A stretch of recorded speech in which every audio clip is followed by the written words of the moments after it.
um site com itens macabros à venda, uma mesa de chocolate e cenas angustiantes que causam calafrio em qualquer um. Tudo isso e muito mais você vê aqui agora no...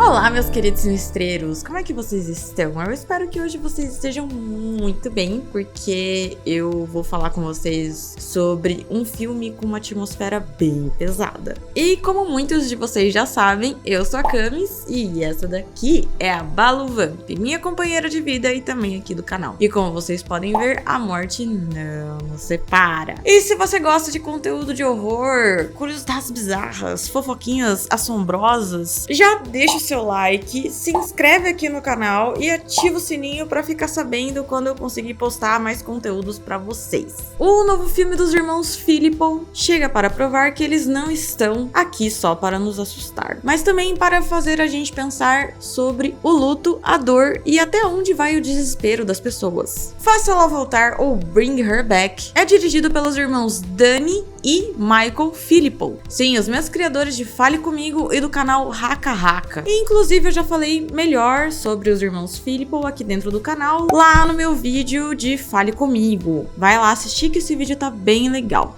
E olha, esses irmãos têm muito a dizer sobre o horror da perda e o desespero humano. O filme chegou nos cinemas brasileiros no dia 21 de agosto de 2025 e conquistou o público justamente por isso: ser intenso, dolorido e visualmente perturbador. A trama acompanha Andy, que é interpretado por Billy Barrett, e Piper, que é interpretado pela Sora Wong. Inclusive, Sora Wong, será que ela é parente do rapaz que fez A Hora do Mal também? Não sei, depois eu vou pesquisar, mas é que o sobrenome deles é igual, então não sei dizer. Esses dois são meio-irmãos que são acolhidos por uma nova guardiã após encontrarem o seu pai falecido dentro do box do banheiro. Então eles acabam indo morar com a Laura, que é interpretada aqui dentro do filme pela Sally Hawkins, uma mulher excêntrica que trabalha como conselheira pedagógica e já havia adotado outro garoto chamado Oliver, interpretado aqui por Jonah Phillips, que dentro do filme é uma criança muda. A casa da Laura é completamente afastada da cidade e logo fica claro que aquele lugar guarda segredos muito sombrios. Quando os irmãos descobrem um ritual aterrorizante, a relação deles começa a desmoronar e a dor da perda toma um rumo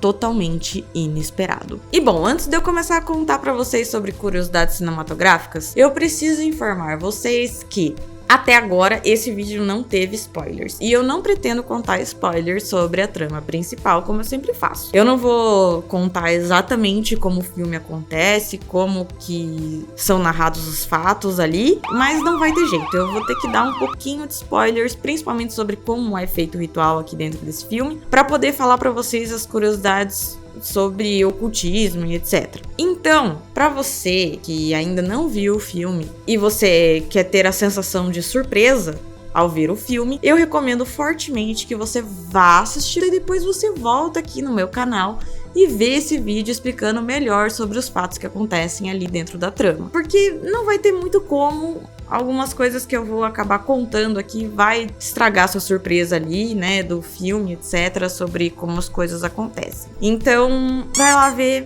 volta aqui depois que eu vou estar te esperando. E vamos para as curiosidades de bastidores, que são tão boas quanto as ocultas. O pequeno Jonah Phillips, que interpreta o Ollie, tem só 12 anos, gente. E acredite se quiser, ele não é nada fã de filmes de horror. Inclusive, ele falou em uma entrevista que ele morre de medo de curtas de horror, inclusive até os curtas de especial de Halloween, etc, dos Simpsons. E ele chegou a quase recusar o papel. Por medo? Não, porque ele não queria cortar o cabelo dele. E ele só topou participar desse filme depois que ele assistiu os curtas dos irmãos Philippou lá no YouTube. E aí ele não teve como recusar. Mas o maior desafio que o Jonah teve que enfrentar aqui dentro do filme foram as cenas extremamente bizarras que os irmãos Philippou fizeram ele passar. Por exemplo, aquela cena em que o Ollie já se encontra totalmente possuído por aquela entidade e ele começa a morder aquela mesa. Para essa sequência, o designer de efeitos especiais aqui do filme, chamado Larry Van, criou uma mesa de madeira feita de chocolate e dentaduras personalizadas pro Jonah. E segundo o designer, o ator mirim acabou gostando do gosto da mesa. É lógico, né, gente? Era chocolate. Imagina só um chocolatão do tamanho de uma mesa. Meu Deus, né? Quem não ia gostar? Mas o Jonah, na verdade, contou que ele mal conseguiu sentir o gosto porque ele tava coberto de sangue falso ali na cena. Mas ele disse que achou a textura bem crocante. E com os dentes falsos que o Jonah tava ali na boca, ele não conseguia fazer muita força em algumas cenas pra conseguir quebrar a mesa, né? Feita de chocolate.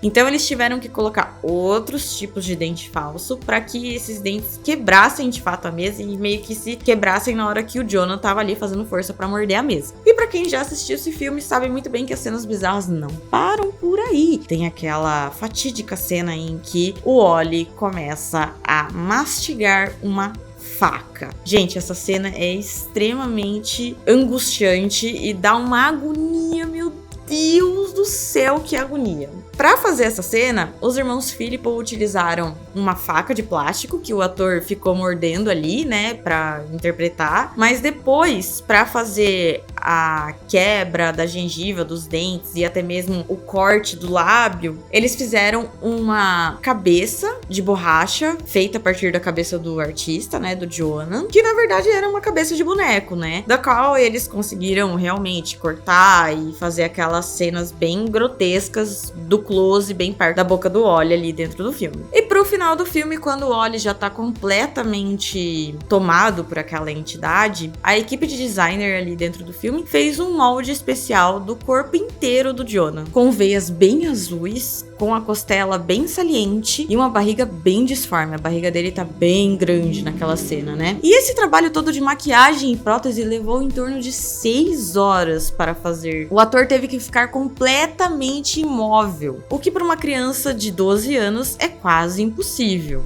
O que para um adulto já é extremamente difícil, né, gente? Agora, imagina só uma criança de 12 anos ter que passar por esse processo de 6 horas praticamente imóvel. O Larry, inclusive, elogiou bastante o ator mirim, dizendo que realmente precisava ser uma pessoa especial para passar por esse tipo de coisa ali. E de certa forma, para quem está se perguntando após ver o filme, sim, Faça Ela Voltar é um espelho de Fale Comigo. Isso porque os irmãos Philippou escreveram os dois filmes ao mesmo tempo, o que fez com que ambos compartilhassem o mesmo coração, o luto. Eles mesmos disseram que estavam passando por um período de perda ali dentro da família e que queriam explorar esse tema de diferentes maneiras. Em Fale Comigo é de uma forma mais frenética e desesperada. Já em Faça Ela Voltar é de um jeito mais sombrio, psicológico e dolorosamente humano. Enquanto Fale Comigo explode em caos, Faça Ela Voltar é uma espiral lenta, quase silenciosa, que vai sufocando a gente aos poucos. É o horror do vazio, a ausência da dor que fica. E bom, gente, é impossível falar sobre Faça Ela Voltar sem dizer que a Sally Hawkins está simplesmente incrível no papel da Laura, né? A gente já tinha visto ela em outros papéis, como por exemplo A Forma da Água. É um filme muito bonito, inclusive, A Forma da Água. Quando lançou, eu assisti com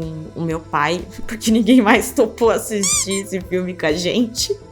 Porque ela fica, tipo, realmente em extremo silêncio ali, né, em A Forma d'Água, mas eu achei muito bonito o filme. E em Paddington, que ela vive uma mãe afetuosa e excêntrica. Mas aqui nesse filme, gente, ela tá irreconhecível. Eu mal consigo enxergar a mesma atriz que fez Forma d'Água aqui em Faça Ela Voltar. E olha só que curioso, o papel desse filme foi escrito especialmente para Sally Hawkins. E os diretores ainda nem sabiam se ela aceitaria o papel. Felizmente, ela topou fazer esse papel. E o resultado é uma das atuações mais intensas e devastadoras do ano. Ela tá realmente muito bem. E agora eu trouxe aqui pra vocês um pouquinho das curiosidades ocultas sobre esse filme. Que não tem muitas, mas vamos lá. Voltando a falar sobre o luto que os irmãos enfrentaram ali ao escrever tanto Fale Comigo quanto Faça Ela Voltar. Apesar do filme ser fictício, as raízes dele são muito mais sombrias do que realmente parece. Porque como eu já falei aqui pra vocês, enquanto os irmãos escreviam esses dois filmes, eles estavam cercados por tragédias reais. E uma dessas tragédias foi que a prima dos diretores gêmeos acabou por perder o seu filho de 2 anos. E eles estavam lá no hospital no momento em que isso aconteceu. Inclusive, o Danny descreveu a cena em que ele viu todos os familiares dele soltando as mãos da criança ali dentro do hospital, e a última que soltou as mãos da criança foi a prima dele. E essa cena marcou tanto os dois que acabou virando o centro emocional desse filme aqui. A ideia de uma mãe simplesmente não conseguir aceitar a perda de seu filho e o quão longe ela consegue ir reunir para tentar consertar aquilo que não tem conserto. E o Danny ainda disse nessa entrevista que ele se arrepia só de lembrar da cena, e disse que a ideia de um ciclo de luto sem fim simplesmente apavora ele. E ele tá certo, né, gente? Porque é realmente pavoroso. Ninguém quer passar por isso. E é exatamente isso que Faça Ela Voltar é.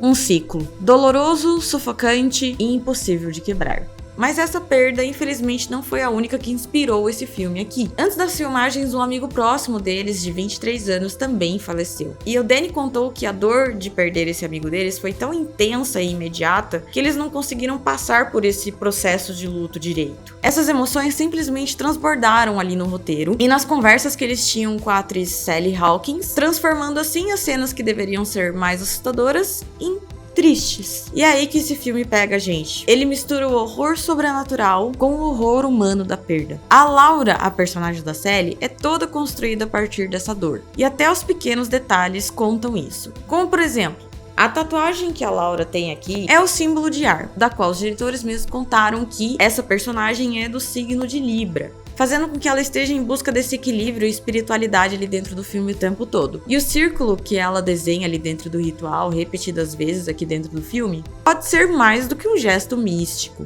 Pode ser o símbolo do ciclo eterno de dor, consumo e renascimento. E olha só que loucura, além das perdas que os diretores passaram na época que eles estavam escrevendo os filmes, eles também decidiram colocar algo que eles mesmos vivenciaram. Porque os irmãos Philippou, quando eles perderam o avô deles, que chegou a falecer dentro da própria casa deles, o pai deles foi lá fazer massagem cardíaca para tentar reanimar o avô. E aí acabou que nessa massagem cardíaca vomitasse nele mesmo. E a gente vê isso aqui dentro do filme com o pai de Andy e Piper, passando por uma cena quase idêntica. E essa experiência, né, que os irmãos Philippou trouxeram sobre as suas perdas e sobre essa cena chocante, é o que dá o peso real pra ele. É como se cada frame carregasse um trauma vivido. E falando em situações que os irmãos Philippou viveram, sabe aquela cena em que a Laura pede pro Andy dar o último beijo no pai dele ali no momento do funeral? Ela é baseada em um costume grego ortodoxo, do qual os irmãos Philippou cresceram vendo isso em velórios, o último beijo de despedida. Mas aqui dentro do filme, a Laura não usa isso como um gesto de amor, né, gente? Ela usa isso de uma maneira distorcida. É mais uma forma de manipular o Andy, que inclusive é o que ela faz o tempo inteiro com esse personagem. Ela fragiliza ele emocionalmente até torná-lo cada vez mais vulnerável, fazendo o personagem duvidar de si próprio. E sobre o ritual, o filme nunca explica exatamente da onde veio isso. A Laura assiste esse ritual aqui dentro do filme repetidas vezes em uma fita em russo,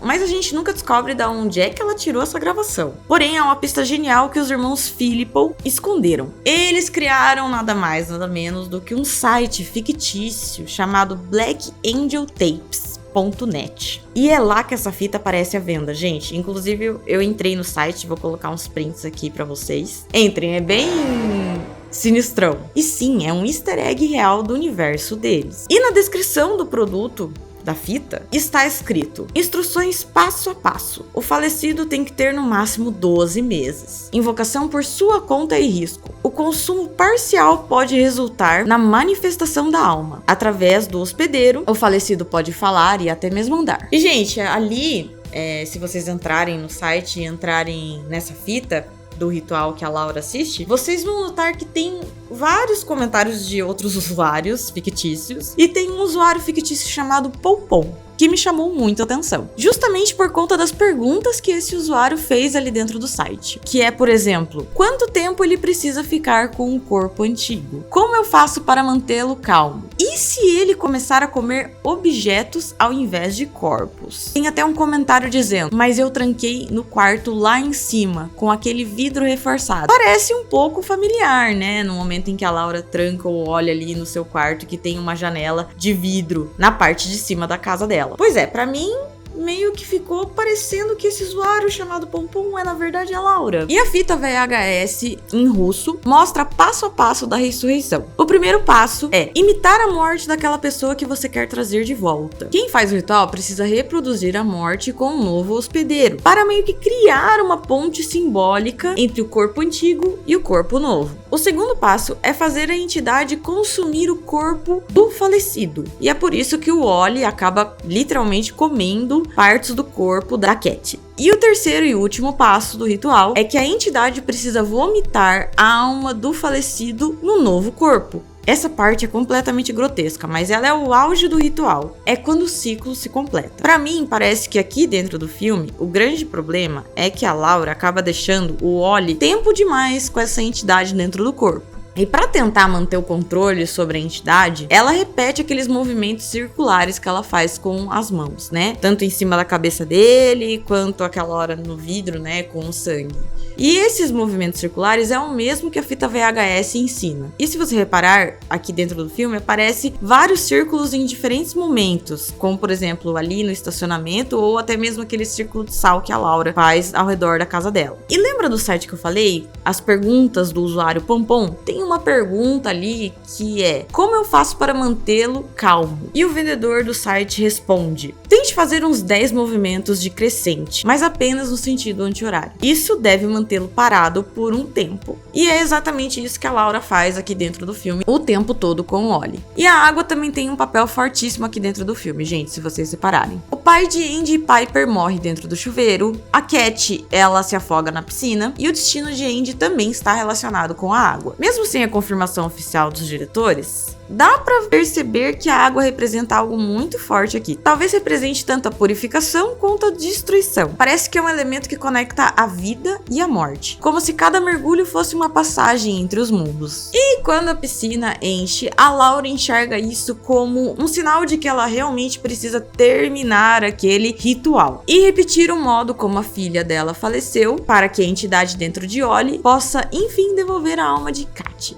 E bom, o que círculos e espelhos representam para o ocultismo? O círculo cria uma barreira entre os dois mundos, e os espelhos, por muitas vezes, são vistos como portais. E algumas vezes aqui dentro desse filme a gente consegue ver a imagem do Ollie em espelhos, tanto nos vidros quanto no espelho do banheiro mesmo. E ali a gente sempre vê a imagem de uma entidade distorcida no reflexo, como se a alma dele estivesse dividida entre dois lados do vidro. O filme brinca com essa dualidade o tempo inteiro, entre o real e o espiritual, o amor e a obsessão, o luto e a loucura. E esse ritual, por mais que fictício, ele possui as suas raízes ali dentro de práticas antigas de necromancia e magia popular. Os irmãos Philippou disseram que estudaram sim o ocultismo, conversaram com praticantes e até mesmo chegaram a escrever rituais, feitiços, só para construir a mitologia aqui dentro do filme. Eles criaram toda uma história por trás daquele culto. Disseram que chegaram a escrever quem eles são, no que eles acreditavam, que tipo de anjo que eles estavam tentando invocar ali, e até mesmo de onde veio a tal fita misteriosa. Mas o mais incrível disso tudo, gente, é que isso não aparece em nenhum momento aqui em tela. Eles preferiram que a gente conhecesse esse mundo apenas pela visão da Laura e das crianças. Personagens que também ali dentro do filme não entendem tudo, mas sentem sem dúvidas o peso desse universo sobrenatural. E isso dá um ar de mistério que combina perfeitamente com o tom sombrio aqui da história. E pra quem está se perguntando, sim,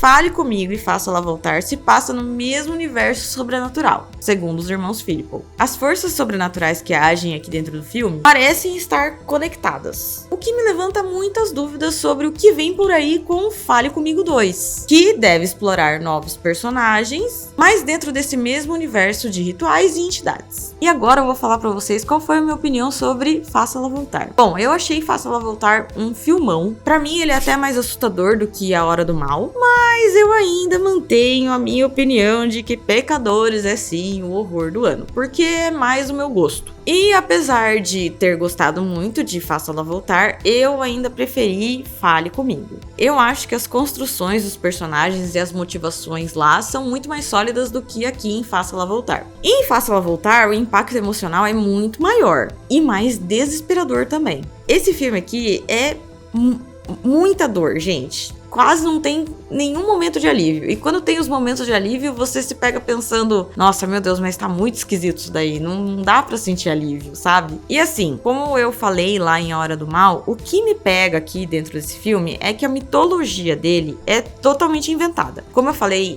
os irmãos Philippou, eles disseram que estudaram o ocultismo, mas que eles estudaram e conversaram com praticantes justamente para inventar a mitologia aqui dentro desse filme. E como vocês que já veem o meu canal sabem sabem bem que eu gosto quando o horror traz algo que tem base histórica. Aquilo que dá pra gente puxar o fio e descobrir todo o mito por trás. E foi por isso que Fale Comigo me conquista muito mais do que Faça Ela Voltar. Eu fiquei simplesmente fascinada pela Mão da Glória quando eu fiquei sabendo que eles tinham se inspirado nela para poder fazer a mitologia ali dentro do filme Fale Comigo. Inclusive, se vocês quiserem saber um pouco mais sobre a Mão da Glória, eu fiz um conteúdo apenas sobre ela nas minhas redes sociais. Vai lá assistir que eu garanto pra você que você não vai se arrepender. E no fim das contas, Faça Ela Voltar é sobre o medo de não conseguir soltar, o medo de deixar aquilo ir. E talvez justamente por essa temática eu considero ele um filme muito mais triste do que assustador. E agora é esperar o que vem com Fale Comigo 2 e ver até onde essa conexão entre morte e vida vai nos levar, não é mesmo? E você, meu querido sinistreiro, me diz o que você achou de Faça Ela Voltar? Me conta aqui nos comentários. Faria de tudo para trazer o seu ente querido de volta?